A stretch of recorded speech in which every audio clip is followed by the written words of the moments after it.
Social media सिर्फ अब तफरी का एक ज़रिया ही नहीं है कि हम सिर्फ उसको रील्स को स्क्रॉल करते रहें, देखते रहें वीडियोस और महसूस होते रहें, बल्कि आप इसको एक ऐसी ताकत बन चुका है, अगर किसी को इसका सही इस्तेमाल करना आता है तो वो उसको सही इस्तेमाल करके घर में बैठ के बग़ैर किसी की नौकरी किए आप अपने बिहाफ पे आप उससे अच्छी खासी माकूल इनकम जो है वो अर्न कर सकते हैं।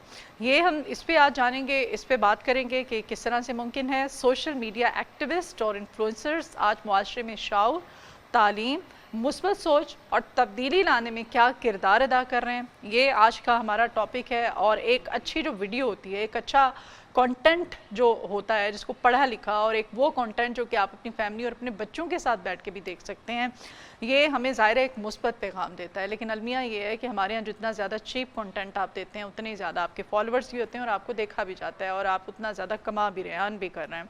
अब हमें ऐसा क्या करना है कि सोशल मीडिया को नफ़रत नहीं बल्कि मोहब्बत, आगाही, तरक्की के लिए इस्तेमाल करें ताकि हमारे बच्चे, हमारी आइंदा आने वाली नस्लें जो हैं इससे फ़ायदा उठा सकें। क्या पाकिस्तान में वाकई इस हवाले से कोई काम हो रहा है? सोशल मीडिया का पॉजिटिव यूज़ किस हद तक किया जा रहा है? क्या करना है? कौन इसको रोकेगा?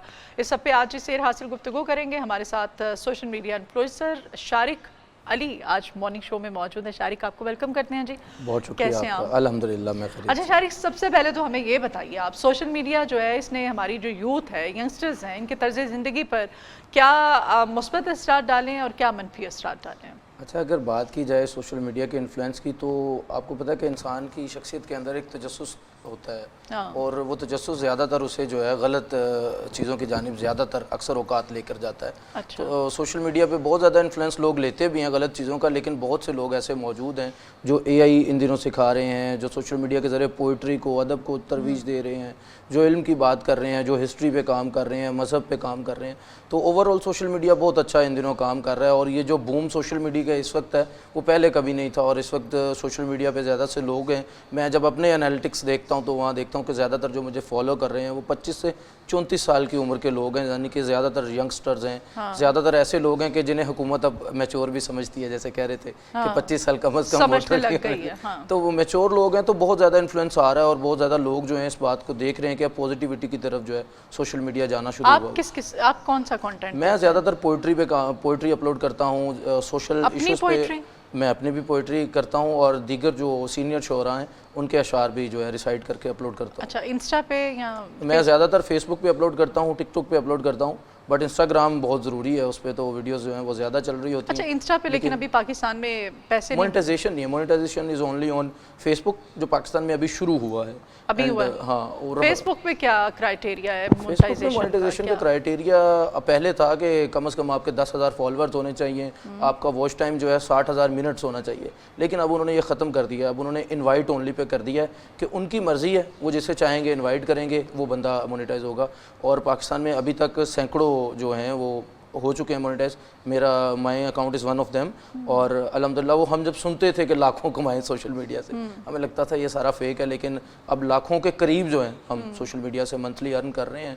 और सोशल मीडिया जो है एक बहुत बड़ा वेपन, बहुत बड़ा टूल है, हम उसके ज़रिए कोई भी पैगाम, उसके अलावा फिर ब्रांड प्रमोशन। अच्छा, फेसबुक पे वो जो आप बता रहे थे, दोबारा बताइएगा, क्या कह रहे थे, कितने फॉलोअर्स हों और क्या कितना वॉच टाइम? पहले जो क्राइटेरिया था उन्होंने रखा था कि 10,000 फॉलोअर्स कम से कम होने चाहिए, 60,000 मिनट्स जो हैं वॉच टाइम होना चाहिए, लेकिन अब उन्होंने ख़त्म कर दिया। अब उन्होंने इनवाइट ओनली पे कर दिया, जिनको उनकी मर्जी होगी उसे वो मोनेटाइज करेंगे, जिनको चाहे उनके अभी बहुत से लोग हैं जिनके लाखों में फॉलोअर्स हैं वो मोनेटाइज नहीं है। बहुत से लोग हैं, मेरा एक दोस्त है उसके 3,000 फॉलोअर हैं बट वो मोनेटाइज है। कैसे? ये इनवाइट ओनली पे है ना सोशल मीडिया, ये फेसबुक की अपनी मर्जी है। नहीं, ये क्या बात हुई? मतलब बस यही तो बात है कि जजमेंट का उनका कोई क्राइटेरिया तो होगा ना, क्या सिस्टम है उनका? ये पहले था लेकिन अब नहीं है। अब उनके पास है कि जो कंसिस्टेंटली, जो मुस्तकिल मजाजी से अपलोड कर रहा है, वो देखते हैं कि ये क्रिएटर जो है वो ऑर्गेनिक कंटेंट अपलोड कर रहा है। ये एक उनके पास जो उनका क्राइटेरिया ऑर्गेनिक, लगातार उसमें ब्रेक नहीं आना चाहिए। और ओरिजिनल है, अनओरिजिनल नहीं है। बाज़ औक़ात लोग ये करते हैं, उनके लाखों में फॉलोवर होते हैं लेकिन वो कहीं से वीडियो उठाते हैं, उसको अपनी फेसबुक पे अपलोड कर देते हैं, उनको व्यूज़ तो आ रहे होते हैं वक्ती तौर पे, लेकिन उन्हें ये नहीं पता होता कि उनकी जो प्रोफाइल है उसकी कैटेगरी अनओरिजिनल और लो कंटेंट को कैटेगरी में चले जाती है। तो जब ऐसी कैटेगरी में प्रोफाइल चले जाती है तो वो उसे मोनेटाइज नहीं करते। तो हम चूँकि पिछले 10-12 साल से रेगुलरली कंटेंट जो है, मोस्ट ऑफ द वीडियोज़ जो हैं वो अपनी अपलोड करते हैं, इक्का दुक्का अक्सर औकात हम भी किसी की जो ट्रेंड हो उस पर कर लेते हैं, लेकिन ज़्यादातर अपनी अपलोड करते हैं। तो वो ओरिजिनल क्वालिटी और हाई क्वालिटी जब वीडियोस जाती हैं तो मोनेटाइजेशन की तरफ वो प्रोफाइल जो है मजबूत हो जाती है उसके लिए। मतलब उसका उन्होंने पकड़ के क्राइटेरिया ही चेंज उन्होंने क्राइटेरिया चेंज कर दिया, क्योंकि 10,000 फॉलोअर्स लेना मुश्किल नहीं है ना, यहाँ पर तो पेड भी 10,000 फॉलोअर मिल जाते हैं। यहाँ पे बहुत से लोग हैं, उनके पास फॉलोअर्स बहुत। इनकम का क्या क्राइटेरिया होता है? इनकम का क्राइटेरिया ये है कि आपके पास सेंट बनते हैं, सेंट से डॉलर बनते हैं, डॉलर जो है वो फिर अल्टीमेटली मनी में चेंज हो जाते हैं, रुपीस में। तो आपका फेसबुक पेज जो है मोनेटाइज? मेरा पेज नहीं है, मेरी आईडी है, आईडी मोनेटाइज है मेरी। अच्छा जी, और अल्हम्दुलिल्लाह एक मजदूर से ज़्यादा इनकम आ जाती है उससे। पाकिस्तान में जितनी एक मजदूर की इनकम है उससे ज़्यादा अगर नहीं डेली तो नहीं, अगर डेली तो वो जाहिर सी बात है, डेली तो बहुत मुश्किल है। नहीं, मजदूर की तो वेज ही है ना, फिर डेली हाँ, बेसिस पे मजदूर तो मैं मंथली अगर एक मजदूर अगर 40-50 कमा रहा है तो हम उससे अच्छा कमा लेते हैं अल्हम्दुलिल्लाह। और लेकिन ये है कि उस पर मेहनत ज़्यादा लगती है, उस पर आपको कंटेंट लोगों की ऑडियंस आपकी जो है उसको एंगेज करना पड़ता है और उनके जो डिमांड है उसके मुताबिक। कितना मतलब डेली आपको वीडियोस जो है अपलोड करनी पड़ती है? इन दिनों तो वैसे मैं थोड़ा सा स्लो हुआ हुआ हूँ, सुस्त हुआ हुआ हूँ, काम 2-4 और भी वैसे हैं। क्या उसका? वैसे मैं डेली कम अज़ कम आपको 2 वीडियोस अपलोड करनी चाहिए, और ज़्यादा से ज़्यादा आप जितनी भी 6 करें 8 करें। हमारे ऐसे दोस्त हैं जो 8-8 10-10 हज़ार डॉलर्स, ये सुनने में मुझे भी अजीब लगा, लेकिन जब उन्होंने एनालिटिक्स अपने दिखाए तो 8-8 10-10 हज़ार डॉलर्स पर मंथ जो है कमा रहे हैं। उसके बाद एआई से बहुत ज़्यादा लोग कंटेंट जनरेट करते हैं, एआई कंटेंट अपलोड करते हैं, उससे बहुत ज़्यादा अर्निंग होती है। तो वो अल्टीमेटली सोशल मीडिया अब जो है वो अर्निंग का एक बहुत बड़ा टूल बन चुका है, और फेसबुक उसमें ख़ास तौर पे जो है अहम किरदार अदा कर रही है। टिकटॉक मोनेटाइज नहीं है, उसके इश्यूज़ हैं पाकिस्तान में, क्योंकि उन्होंने अभी तक पाकिस्तान में, लेकिन फेसबुक ऑर्गेनिकली लोगों को मोनेटाइज। टिकटॉक भी मोनेटाइज है? नहीं, मेरा टिकटॉक मोनेटाइज नहीं है, क्योंकि वो बहुत पुराना बना हुआ था और उस पर मेरे फॉलोअर्स बहुत ज़्यादा मतलब एंगेज हैं, तो मुझे मुनासिब नहीं लगा कि मैं एक नया टिकटॉक अकाउंट बनाऊँ और अपनी फॉलोइंग जो है वो सारे उनको। तो उसी को कंटिन्यू किया जा सकता है? मैंने उसी को कंटिन्यू किया, मोनेटाइज किया जा सकता है? नहीं, उसको मुमकिन नहीं है। जो पाकिस्तान में बना हुआ अकाउंट है वो तो फिर टाइम वेस्टेज है आपकी। नहीं, टाइम वेस्टेज नहीं है। देखिए, 2 चीज़ें हैं ना, अगर सोशल मीडिया की बात करें, लोगों को 2 चीज़ें कमानी होती हैं, नाम कमाना होता है, पैसा कमाना होता है। अच्छा। तो पैसे के लिए मेरे पास सोर्सेज और भी हैं, लेकिन जो मेरी फॉलोइंग वहाँ पर बनी हुई है, जो मेरे साथ ऑडियंस एंगेज हुई है, तो मुझे लगता है कि एक तरफ से ये काम भी होता जाए और दूसरी तरफ उस ऑडियंस को, टिकटॉक वाली को फेसबुक पे आप किस तरह से कन्वर्ट करते हैं? हाँ, टिकटॉक वाली जो है उसको हम तो कहते हैं, एक तो अपील कर सकते हैं। वैसे मैं बहुत कम अपील करता हूँ, लेकिन टिकटॉक पे जो है मैं आंसर नहीं कर पाता, उसको ज़्यादा यूज़ नहीं करता। तो वहाँ मैंने ऑलरेडी लिखा हुआ है कि अगर गुफ्तगू करना चाहते हैं, आपका कोई पैगाम है, तो आप मुझे इंस्टा या फेसबुक पे रीच कर सकते हैं। मैं ज़्यादातर फेसबुक पे ही लोगों को जवाब देता हूँ। या फिर वो जो आपकी वीडियो है फेसबुक वाली या इंस्टा का जो आपका लिंक है वो उधर आप पोस्ट करते हैं, उसको शेयर? मैं लिंक्स वगैरह नहीं पोस्ट करता। नहीं, कर सकते हैं ना? हाँ जी, कर सकते हैं। आप बायो में लिंक होता है ना, टिकटॉक पे हर वीडियो पे लिंक नहीं हो सकता। अच्छा। तो आप टिकटॉक में एक ही लिंक पोस्ट कर सकते हैं, वो सिर्फ बायो में कर सकते हैं। वो अपने यूट्यूब का करें, अपने इंस्टा का करें, या अपनी फेसबुक आईडी का करें, ये आप पे डिपेंड करता है। तो बहुत से लोग ये करते भी हैं। और लेकिन एक और चीज़ वो जो बड़ी अहम है कि मैं जब वीडियो बनाता हूँ तो पहले मैं फेसबुक पे अपलोड करता हूँ, देन मैं टिकटॉक पे अपलोड करता हूँ, क्योंकि मेरा फेसबुक मोनेटाइज है। तो मोनेटाइजेशन के लिए, ताकि कहीं उनको ये तासुर ना जाए कि ये वीडियो जो है वो कहीं से उठाकर उन्होंने अपलोड की हुई है, तो पहले मैं वहाँ अपलोड करता हूँ। ठीक हो गया। और YouTube का क्या क्राइटेरिया? उसमें मैंने सुना है बड़ी वक्त के साथ साथ सख्तियाँ कर रहे हैं वो। जी, YouTube का क्राइटेरिया सख्त तो हो रहा है। हाँ। और लेकिन YouTube ने जो अपना क्राइटेरिया रखा है, जो रिक्वायरमेंट रखी है, वो हमेशा से एक ही है कि आपको 4000 मिनट्स चाहिए वॉच टाइम, जो 4000 आवर्स सॉरी, और उसके साथ आपको 1000 फॉलोवर चाहिए। अगर आप शॉर्ट्स अपलोड करते हैं तो आपको 10 मिलियन की व्यूवरशिप चाहिए, और शॉर्ट्स पे आ भी जाती है 10 मिलियन की व्यूवरशिप। तो उसके बाद आपका चैनल जो है मोनेटाइज हो जाता है, एडसेंस आप ऐड करते हैं, आपके अकाउंट में पैसे आना शुरू हो जाते हैं। लेकिन क्राइटेरिया फेसबुक का ज़्यादा सख्त है यूट्यूब की निस्बत। यूट्यूब पे आप बहुत से ऐसी बातें कर सकते हैं, जैसे जंग पे आप बात कर सकते हैं, आप और भी ऐसे बड़े मसाइल हैं जिन पे बात कर सकते हैं। फेसबुक ज़रा इस हवाले से सख्ती करता है। फेसबुक पे बहुत से मजहबी रहनुमा हैं जिनका नाम लिखने पे या जिनकी फ़ोटो अपलोड करने पे पाबंदी है तकरीबन, लेकिन आप यूट्यूब पे उनका बात कर सकते हैं, उनको अपलोड कर सकते हैं। यूट्यूब ऐसा सख्त नहीं है जैसा फेसबुक है।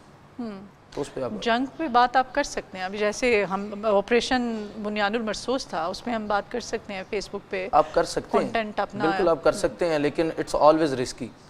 किसी भी वक्त अगर मतलब हम उसका कर कुछ नहीं सकते। एक बहुत बड़ा चैनल है इस वक्त हमारा मेन स्ट्रीम का, उसका एक डिजिटल जो पेज था उस पर 21 मिलियन फॉलोअर्स थे, वो उड़ा दिया गया था सिर्फ इसलिए कि उन्होंने पाकिस्तान में एक उर्स था, उसकी उन्होंने वीडियो अपलोड की थी बस। तो वो 21 मिलियन फॉलोअर्स वाला रीनोन चैनल जो लाइव स्ट्रीम भी है, लेकिन वो कुछ भी नहीं कर पाया, 21 मिलियन वाला उनका पेज रिकवर नहीं हुआ। तो इट्स ऑलवेज रिस्क। आप अपलोड करते हैं, ये अच्छी बात है, ये चल रहा है, ये बड़ी खुशाइंद बात है, लेकिन इट्स ऑलवेज ऑन रिस्क। कुछ भी किसी भी वक्त हो सकता है। मतलब आप कह रहे हैं कि ज़्यादा बेस्ट जो है वो यूट्यूब है as compared to Facebook. YouTube ज़्यादा सेफ है। हाँ जी, और देखें फेसबुक का पाकिस्तान में कोई ऑफिस नहीं है। अगर उनको लगता है, अब मैंने एक शेर अपलोड किया नसीर तुराबी साहब का, अदावतें थी, तगाफुल था, रंजिशें थी, मगर बिछड़ने वाले में सब कुछ था, बेवफाई न थी। हाँ। उन्होंने इसमें मुझे स्ट्राइक दे दी। तो मुझे बताएं इसमें क्या था।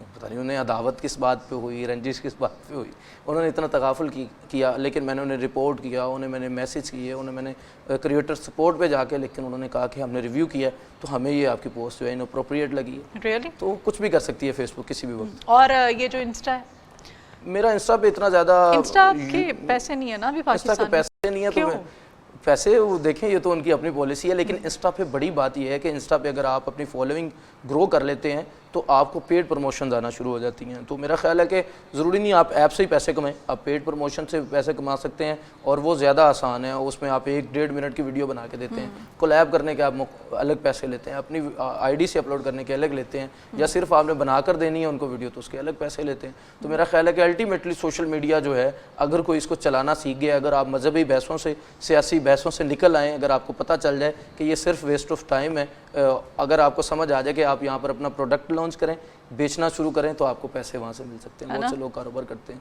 फेसबुक, बिल्कुल फेसबुक, और टिकटॉक खासतौर पे कारोबार को बहुत ज़्यादा सपोर्ट करता है। अच्छा जी जी, मेरा एक क्लाइंट हैं जिनको मैंने अकाउंट बना के दिया था, और वो शायद ये जो टेबल सामने पड़ा है इससे छोटा उनका एक टेबल होता था जिस पे वो काम करते थे। इस वक्त हाल रोड में उनकी बहुत बड़ी दुकान है, और 2 दुकानें हैं, एक नहीं है। और अल्हम्दुलिल्लाह रिसेंटली जब मैं उनके पास गया तो उन्होंने मुझे बताया कि मैंने 5 लाख रुपए का सिर्फ ऑनलाइन काम किया, सिर्फ टिकटॉक के ज़रिए। उनको फेसबुक चलानी नहीं आती, उनको इंस्टा चलाना नहीं आता, उनको सिर्फ टिकटॉक आता है। वहाँ पे उन्होंने व्हाट्सएप दिया, व्हाट्सएप पे वो डील करते हैं, और वो वहाँ पे मार्केटिंग करते हैं। ठीक हो गया। अच्छा, एक सोशल मीडिया जो इन्फ्लुएंसर होता है, उसको ख़ुद को मुआशरे में कितना ज़्यादा रिस्पॉन्सिबल ख़ुद को साबित करना पड़ता है, क्या करना पड़ता है? ये बहुत अहम सवाल है। हाँ।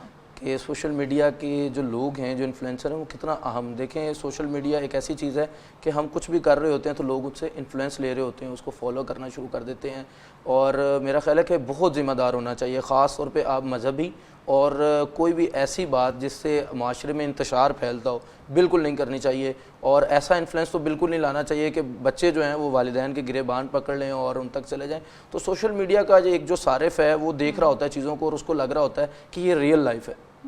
बाज़ औक़ात लोगों को नहीं पता होता कि पर्दे के पीछे चीज़ें कैसी हैं, और जब तक इंसान देखने लगता है पर्दे पे बंदर तब्दील हो चुका होता है। तो सोशल मीडिया के लोगों को चाहिए कि ये 3 दिन से ज़्यादा तो रहते नहीं है, कोई ट्रेंड आता है दूसरा ट्रेंड उसकी जगह ले लेता है। तो आपने ज़्यादा से ज़्यादा 72 घंटे से ज़्यादा आपने सर्वाइव नहीं करना। तो कोशिश करें उन 72 घंटों में लोगों को कुछ ऐसा दे दें कि लोगों के आने वाला जो फ्यूचर है वो अच्छा हो, लोगों का ब्राइट हो, और वो सहल हो जाए। बहुत जिम्मेदारी का मामला है। अच्छा, फेक न्यूज़ भी होती हैं, मनफी प्रोपेगेंडा भी होता है, ट्रोलिंग होती है इसमें। ये इन सब मसाइल से बचने के लिए क्या एहतियात करनी चाहिए जो सोशल मीडिया यूज़र्स हैं? देखें, फेक न्यूज़ जो है ख़ास तौर पे, तो आपको कोई भी ट्रेंड आप तक पहुंचता है तो आप व्यूज़ की खातिर, ट्रेंड पे जब चीज़ होती है ना, सबकी कोशिश होती है कि व्यूज़ की खातिर उसको अपलोड कर दें। रिसेंटली पाकिस्तान के एक बड़े सियासतदान हैं, उनके मुतालिक सोशल मीडिया पे ख़बर गर्दिश करने लगी कि उनके प्लॉट्स निकल आए हैं जो उनके सोशल मीडिया मैनेजर के नाम थे। तो लोगों ने उनके ख़िलाफ़ कंपेन शुरू कर दी, और फिर उन्होंने NCCI के ज़रिए जब पर्चे भेजे तो रात मैंने सियालकोट के खातून को रोते देखा कि मेरा क्या कसूर था। आपका कसूर यही था कि आपने मिस इन्फॉर्मेशन, फेक न्यूज़ या डिस इन्फॉर्मेशन को फैलाया।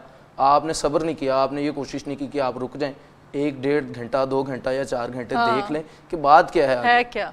ये सोशल मीडिया हमारे पास बहुत बड़ी एक मिसाल है इकरारुल हसन और यासिर शामी की, जिन्होंने एक लड़की का इंटरव्यू किया था कि उसके साथ बहुत ज़्यादती हुई, और बाद में पता चला कि उस लड़की ने सारा कुछ जो है वो खुद किया हुआ था, प्लांटेड चीज़ थी। लेकिन ये हमारे जो साफ़ी दोस्त थे वो उसमें रगड़े गए। तो कोशिश ये होनी चाहिए। लेकिन फेमस तो उतने ही हो गए हैं, ये इनके फॉलोअर्स तो और ज़्यादा मेरे ख्याल से बड़े ही होंगे। मैम देखें, फॉलोअर्स अगर सारा कुछ, वो एक मीम भी बल्कि आज तक बनी हुई है कि वो एडिट कर लेते हैं, वो सर पे उसके हाथ रखा हुआ दोनों ने, और उधर उसका और उसका फेस कट करके। तो देखें, बात आपकी बिल्कुल दुरुस्त है, लेकिन यहाँ 2 चीज़ें, एक मशहूरी है और एक इज्जत है। मशहूर तो बहुत से ऐसे लोग हैं जिनका मैं नाम भी लूँ तो मुझे बुरा लगता है सोशल मीडिया पे, उनका हम जिक्र भी करूँ। कमा तो वो भी रहे हैं, तो कमा रहे हैं मैडम, लेकिन कमा लेना ही सारा कुछ नहीं है। मैं जब बाहर जाता हूँ ना, मेरे दोस्त, मेरी फैमिली, मेरे जो मेरे साथ होते हैं गवाह इस चीज़ के कि लोग आके मुझे कहते हैं हाँ वही है ना जिनकी वो मैंने फ़लाँ वीडियो देखी थी जिसमें आपने पैगम्बर अकरम सल्लल्लाहु अलैहि वसल्लम के बारे में बड़ी खूबसूरत बात की थी। तो यकीन करें कि सीना चौड़ा हो जाता है और अच्छा लगता है कि यार हमें कोई जानता तो हमारे रसूल की निस्बत से जानता है। एक ये निस्बत है और एक निस्बत है कोई देखे कि यार वो मैंने आपको नशे में धुत वहाँ पर नाचते गाते और गालियाँ देते थे। तो मजहबी कंटेंट तो सेंसिटिव नहीं होता? सेंसिटिव होता है, लेकिन आप सेंसिटिविटी और हकायक दो चीज़ें हैं। आप वो बात ही क्यों करें जिससे इंतशार फैले, आप मसलक को छेड़ें क्यों? मेरी कोशिश यही होती है 99.99% कि मैं किसी के मसलक पे बात ना करूं, और जो पैगम्बर अकरम सल्लल्लाहु अलैहि वसल्लम की बात है वो तो सारी जो है लोगों के लिए हिदायत है और रहनुमाई है, तो उस पर मसाइल नहीं होते। मसाइल तभी होते हैं जब हम मसालिक को छेड़ते हैं। अच्छा, फिर वही बात आ जाती है, आप एग्री करेंगे मेरी इस बात से कि जितना ज़्यादा जो मतलब ये ख़ास तौर पे फैमिली व्लॉगर्स की हम बात करते हैं जी, ये एक नया ट्रेंड पाकिस्तान में, और ये ट्रेंड इतना पॉपुलर हो गया है कि अब मैंने देखा है कि लोग किसी भी हद तक जाने को तैयार होते हैं। देखिए मैम, फैमिली व्लॉगिंग की अगर बात करें, आप प्रोग्राम्स देखते हैं टीवी पे, टीवी के अंदर एक ड्रामा चल रहा है, उसमें एक बेटी होती है, एक बाप होता है, एक बहन होती है, एक भाई होता है, एक हीरो होता है, एक प्रोडक्शन हाउस उसको बना रहा होता है। फैमिली व्लॉगिंग भी एक प्रोडक्शन हाउस है, ये रियलिटी नहीं है। हम लोगों का मसला ये है कि हम रियलिटी समझते हैं, हम समझते हैं फ़लाँ बट जो है उसने ये गाड़ी ले ली, यहाँ से ले ली, फ़लाँ। अच्छा, एक बहुत बड़े व्लॉगर ने गाड़ी ली, तो मेरे दोस्त ने मुझे कहा कि ये गाड़ी इसने रेंट पे ली है। उसने ऑडी ली थी, तो मेरा दोस्त था, उसने मुझे कहा, नुमान, उसने कहा कि यार ये गाड़ी इसने रेंट पे ली है, 10-15 दिन के बाद या 1-2 माह के बाद ये तब्दील कर लेगा, ये असली ले लेगा। हाँ, ले लेगा, वाकई ले लेगा, वो ले सकते हैं, रेंट पे लेके इतने पैसे कमा लेगा, ये रीले बना बना वो कमाते हैं।